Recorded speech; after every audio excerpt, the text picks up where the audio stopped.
Magandang araw mga kaibigan. Nakakalungkot na balita itong pag-usapan natin ngayon. Sa post ang balita ngayon 5 minutes ago. Title, Dollar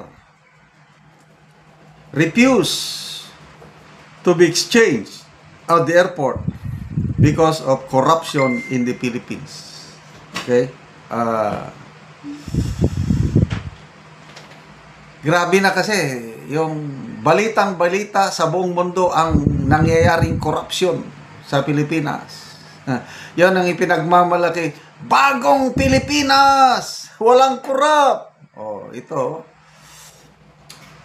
Kakahiya, nakakadismaya. Media personality Gretchen Ho shared a shameful and disturbing experience after a money exchange counter at Gardermoen Airport in Oslo, Norway, refused her relative to exchange only $300. According to Ho, the female teller at the counter allegedly said, "You came from the Philippines? We cannot exchange your dollars because of the corruption and money laundering in the Philippines." Ano ba ito? Kakahiya naman. Auntie Claire. Ano naman ang masasagot nyo dito? Bagong Pilipinas man kaya? Ito ba ang tatak ng bagong Pilipinas ng Marcos administration? Nadadamay ang mga kababayan natin sa ibang Ulitin ko ha. You came from the Philippines. We cannot exchange your dollars because of the corruption and money laundering in the Philippines. Ho shared that her relative are with some friends and even told them to just exchange money elsewhere because they will not accept at the airport exchange itself. Sabi ni Gretchen Ho, this family member, along with a group of friends, told me they were asked to exchange their money elsewhere but not at the airport. Family member was just trying to exchange $300. In her post, Ho can't hide his frustration with the incident. Terrible. What are we going to do about this? Pilipinas? Mag-rally pa kayo? Anong rally nyo? Pangulong Marcos, ikulong mo ang mga magnanakaw. Ganun man ang inyong sigaw. Oh, may nakasuhan na ba? Wala pa. Oh, tama. Anong gagawin natin?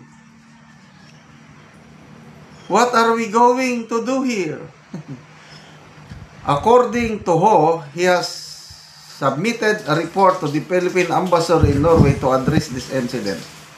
Many netizens expressed dismay, saying this incident reflects how the Philippines' reputation was affected in the eyes of other countries due to issues of corruption and money laundering. The simple exchange of dollars led to shame and discrimination. Proof that corruption in the government has a direct impact on the honor of every Filipino. Palakpakan natin ang bagong Pilipinas ng Administrasyong Marcos. Sabi, wala daw pakialam ang Pangulo dyan. Wala siyang kinalaman sa korupsyon. Wala siyang kinalaman sa korupsyon. Kasi ang korupsyon nandun man lang sa House. So dapat ikulong, kasuhan, ganun lang daw. Kaya lang, damay tayong lahat. Kaya parang nahiyan ako mag-travel din sa ibang bansa. Makita tayo ng mga ibang nasyon. Ayan, Pilipino yan, oh. Mga kurakot ang mga... $300 lang? Kasi, mukha pa lang natin, alam nila, Pilipino tayo eh. Madali tayong madistinguish. Ako, biyahe ako sa ibang bansa, lalo na sa US. Alam ko na malayo pala, Pinoy ito. 99% pag nakita ko, makita ko rin yung kaibahan ng Vietnamese, Chinese, Thailand, Malaysia. Ibang-iba ang ano ng Pinoy, makikita, kaya makikilala. So, parang ayoko nang mangibang bansa. Madamay pa tayo dyan. So, ano na ngayon? Nasaan na si Saldico? Nakita ng kababayan nating Pilipino na litratuhan siya sa Portugal. Sabi niya, huwag naman, huwag. Gumaganon pa siya. Kailang wala. Ang Pilipino, galit. Kahit saang panig ng mundo, may Pilipino. Nakikita nila yan. Mukha ni Saldico. Kaya malalaman natin kung nasaan. Portugal. Kasi nga, di ba, ang report nasa Spain. Madrid, Spain siya. Madrid, di ba, magkalapit lang ang Portugal at Spain. Cross-border lang. Namasyal siguro doon.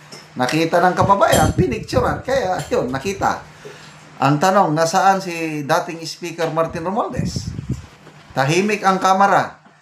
Ang huling balita is nag-request ang kanyang opisina ng travel clearance. 14 days, magpagamot daw sa abroad. So, ano nang nangyari? Pinagbigyan na ba? Pinabiyahe na?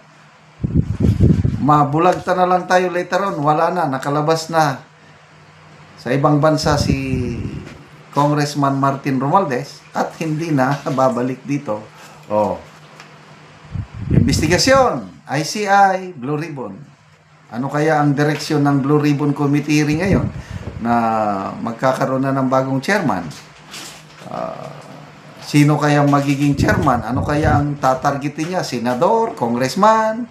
Kumusta na ang pasabog ni Master Sergeant Orly Gutesa? Ipupurso ba nila yon o tatabunan na lang? Ay, nako. So, nakakawalang gana itong nangyayari sa ating bansa at pasalamat tayo sa presidente na wala daw siyang kinalaman sa korupsyon. Sa mga nasa alipores lang daw niya, huwag nating idamay ang Pangulo, sabi ni Auntie Claire. Salamat mga kaibigan sa inyong pagsubaybay sa channel na ito. Nakakatulong kayo ng malaki sa tribong Talanting ng Bukidnon dahil ang income natin sa channel na ito is pantulong natin sa tribo. Namimigay tayo ng libreng yero at pako para makapagpatayo ang tribo ng mas maayos na tirahan. Panoorin nyo ang video na ito. Karon mag-atok na gyud si Kuya. Kuhaon na niya ang ngero nga buklot ni nanay daw.